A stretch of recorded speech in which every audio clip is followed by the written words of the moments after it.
En effet, assurément, ce n'est pas à des anges qu'il vient en aide, mais bien à la descendance d'Abraham.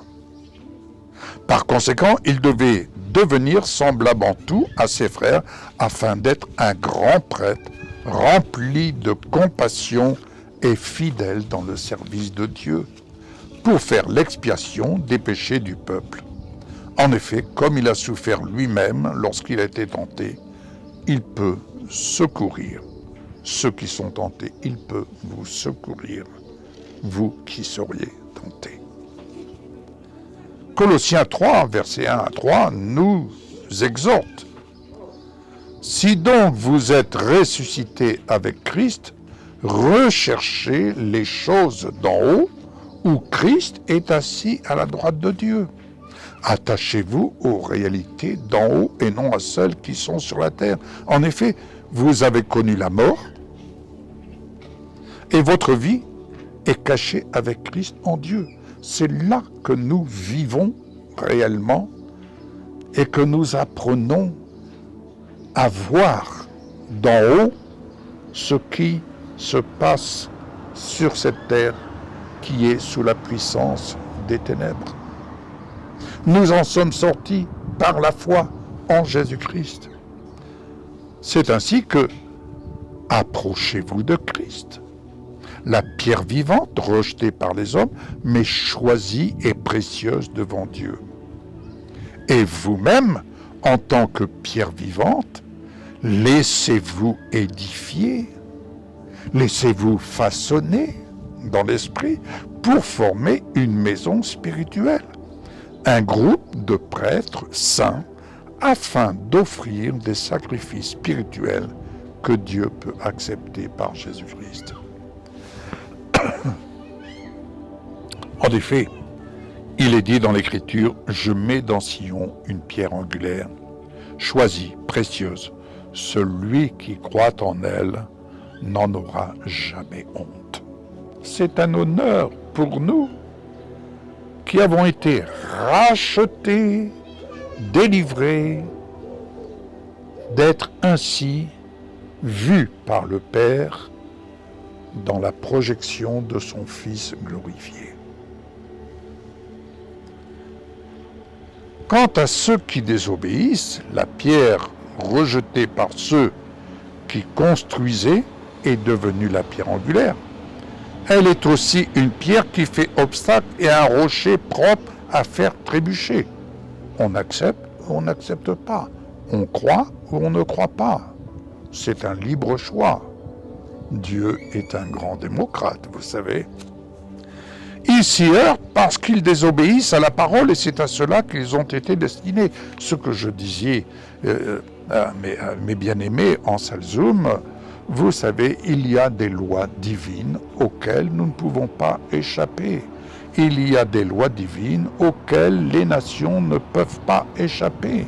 Ces lois divines, elles ont été établies de toute éternité, accomplies en Jésus-Christ. On apprend à vivre par la foi.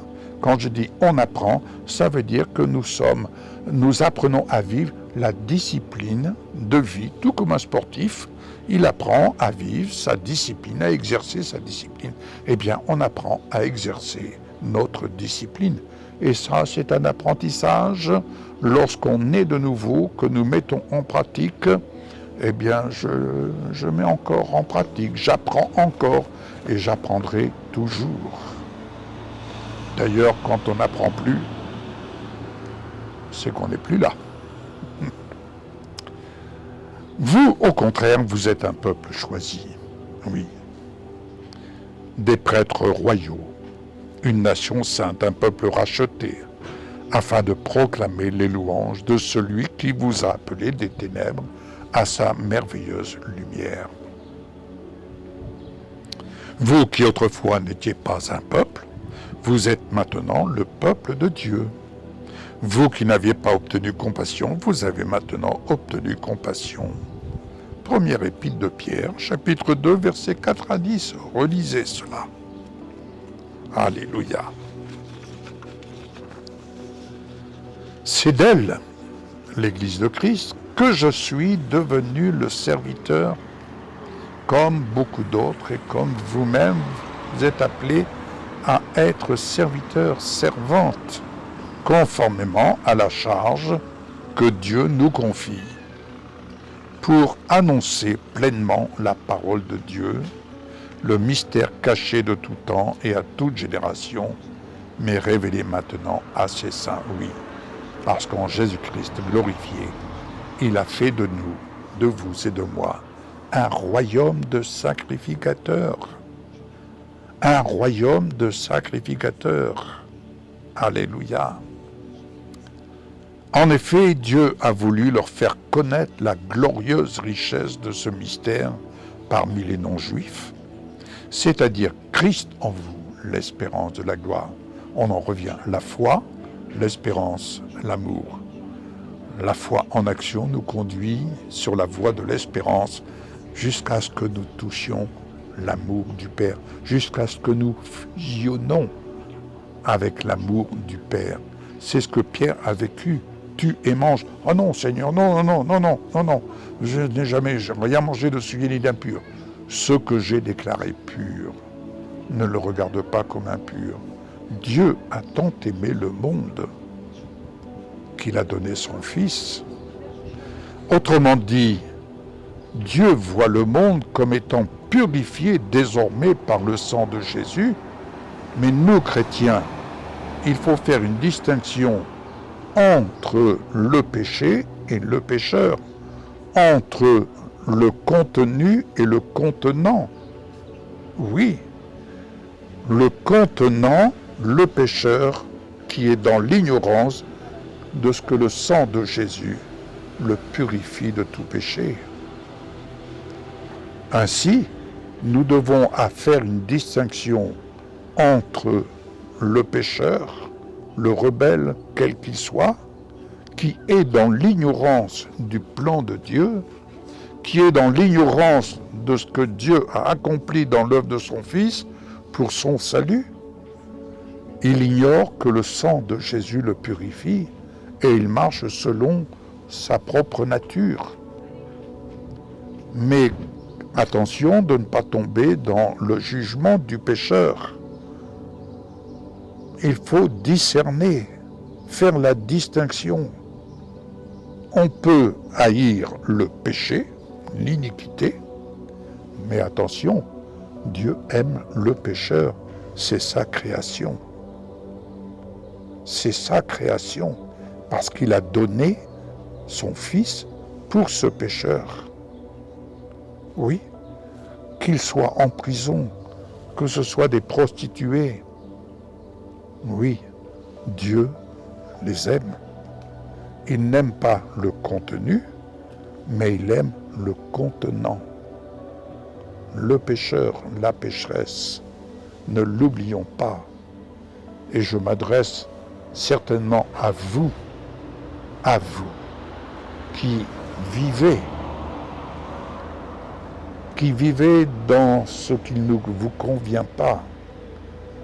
Vous êtes prisonniers, prisonnières, que vous soyez en prison pour quel que soit le mobile, le motif, soyez assurés que Dieu vous aime, vous, en tant qu'individu, en tant que personne. Ce qu'il n'aime pas, c'est la nature du péché, que ce soit la vôtre ou la mienne. Mais ce que vous ignorez, c'est que le sang de Jésus qui a été versé à la croix, pour vous comme pour moi, ce sang vous purifie de tout péché. C'est ça la bonne nouvelle pour vous. Puissiez-vous l'entendre dans votre cœur. Puissiez-vous l'entendre. Et soyez assurés que Dieu est amour à votre égard. L'amour ne suppose pas le mal. L'amour ne regarde pas le péché, il regarde celui pour qui Dieu a donné ce qu'il avait de plus précieux à votre égard. Il vous regarde, vous, dans l'œuvre de son Fils. Et il met tout en œuvre pour vous attirer dans son royaume. Et enfin, je termine ici. La grâce de Dieu, source de salut pour tous les hommes, a été révélée. Elle nous enseigne à renoncer à un mode de vie impie aux convoitises de ce monde et à vivre dans le temps présent conformément à la justice de Dieu et en attendant notre bienheureuse espérance, la manifestation de la gloire de notre grand Dieu et Sauveur Jésus-Christ. Amen. Jésus a été jugé digne d'une gloire supérieure à celle de Moïse, dans la mesure où celui qui a construit une maison reçoit plus d'honneur que la maison elle-même. Toute maison est construite par quelqu'un, mais celui qui a construit toute chose, c'est Dieu. Ainsi, Moïse a été fidèle dans toute la maison de Dieu comme serviteur pour témoigner ce qui allait être dit, mais Christ l'est comme fils à la tête de sa maison. Or, sa maison, c'est vous, c'est moi, pourvu que nous retenions fermement jusqu'à la fin la confiance et l'espérance dont nous tirons notre fierté. Ainsi donc, déclarés justes sur la base de la foi, nous avons la paix avec Dieu par l'intermédiaire de notre Seigneur Jésus-Christ. C'est aussi par son intermédiaire que nous avons accès par la foi à cette grâce dans laquelle nous tenons ferme et nous plaçons notre fierté dans l'espérance de prendre part à la gloire de Dieu. Que le Seigneur vous bénisse et je vous dis à une prochaine fois. Bon courage, méditez, réécoutez et partagez. Partagez cette bonne nouvelle.